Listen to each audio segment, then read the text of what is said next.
누가가 기록한 기쁜 소식. 누가복음 20장. 어느 날 예수님이 성전에서 사람들을 가르치시며 기쁜 소식을 전하고 계셨다. 그때 대제사장들과 율법학자들이 장로들과 함께 예수님께 와서 당신이 무슨 권한으로 이런 일을 하는지, 또 누가 당신에게 이런 권한을 주었는지 우리에게 말하시오 하였다. 그래서 예수님은 이렇게 말씀하셨다. 나도 한 가지 물어보겠다. 요한의 세례가 하느님에게서 왔느냐 아니면 사람에게서 왔느냐. 그러자 그들은 만일 하나님에게서 왔다고 하면 왜 그를 믿지 않았느냐 할 것이고, 그렇다고 사람에게서 왔다고 하자니 백성들이 요한을 예언자로 인정하고 있으므로 그들이 우리를 돌로 칠 것이다 하고 서로 의논하다가 우리는 그것이 어디서 왔는지 모르겠소 하고 대답하였다.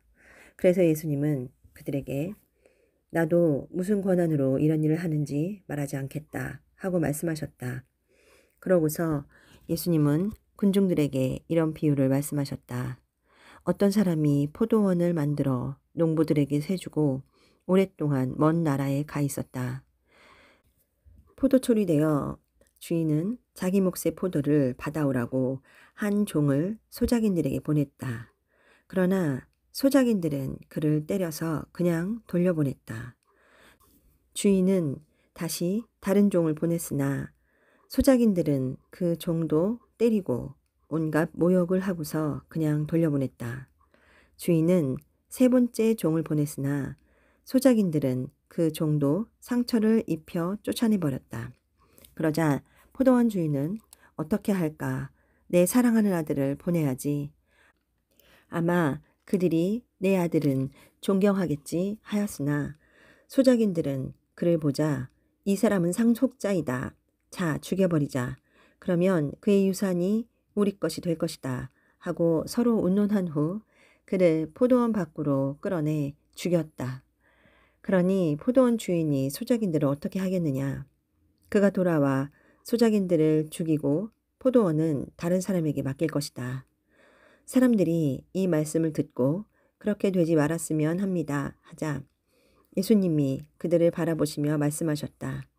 그러면 건축자들이 버린 돌이 집 모퉁이의 머릿돌이 되었다라고 기록된 성경 말씀은 무슨 뜻이냐?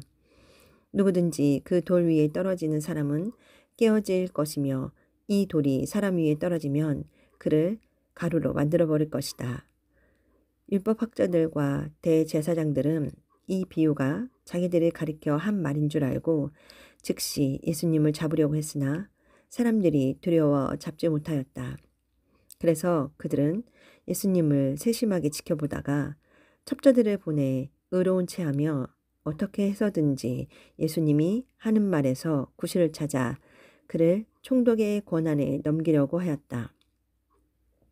첩자들이 예수님께 선생님, 우리는 선생님이 옳은 것을 말하고 가르치며 사람의 겉모양을 보지 않으시고 진리대로 하나님의 교훈을 가르치는 것으로 알고 있습니다.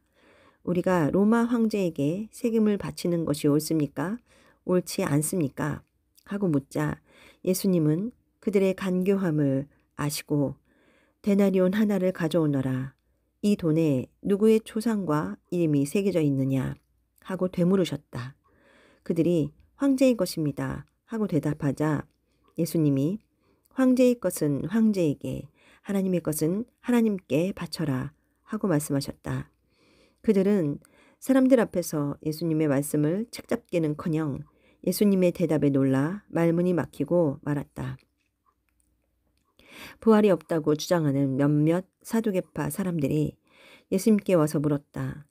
선생님, 모세의 법에는 형이 자식 없이 아내를 두고 죽으면 그의 동생이 형수와 결혼하여 형의 대를 이어야 한다고 했습니다. 그런데 7 형제가 있었습니다.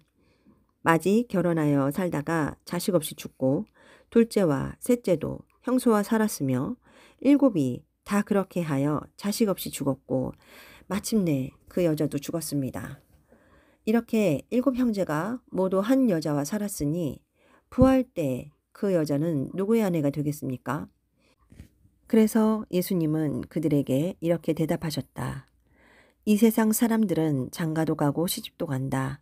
그러나 죽었다가 다시 부활하여 하늘나라에서 살 자격이 인정된 사람들은 장가도 시집도 가지 않는다. 그들은 천사들과 같아서 다시 죽을 수도 없다. 그들은 부활한 자들이므로 하나님의 자녀들이다. 죽은 사람들의 부활에 대해서는 모세도 떨기나무 기사에서 주를 아브라함의 하나님, 이삭의 하나님, 야곱의 하나님이라고 하였다. 하나님은 죽은 사람들의 하나님이 아니라 살아있는 사람들의 하나님이시다. 하나님이 보시기에는 모든 사람이 살아있는 것이다. 그때 율법학자 몇 사람이 선생님 옳은 말씀입니다 하고 말하자 그 사두개파 사람들은 예수님께 감히 더 이상 묻지 못하였다. 예수님은 그들에게 다시 말씀하셨다. 사람들이 왜 그리스도를 다윗의 자손이라고 하느냐? 다윗이 시편에서 직접 하나님이 나의 주님에게 말씀하셨다.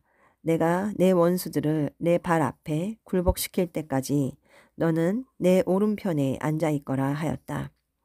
다윗이 이렇게 그리스도를 주라고 불렀는데 어떻게 그리스도가 다윗의 후손이 되겠느냐? 모든 사람들이 말씀을 듣고 있을 때 예수님은 제자들에게 이렇게 말씀하셨다. 너희는 율법학자들을 주의하여라. 그들은 긴 옷을 입고 다니기를 좋아하고 시장에서 인사받는 것과 회당의 높은 자리와 잔치자리의 특석을 좋아한다. 그들은 과부의 재산을 가로채고 사람들 앞에서 거룩하게 보이려고 길게 기도한다. 이런 사람들은 더욱 무서운 심판을 받게 될 것이다.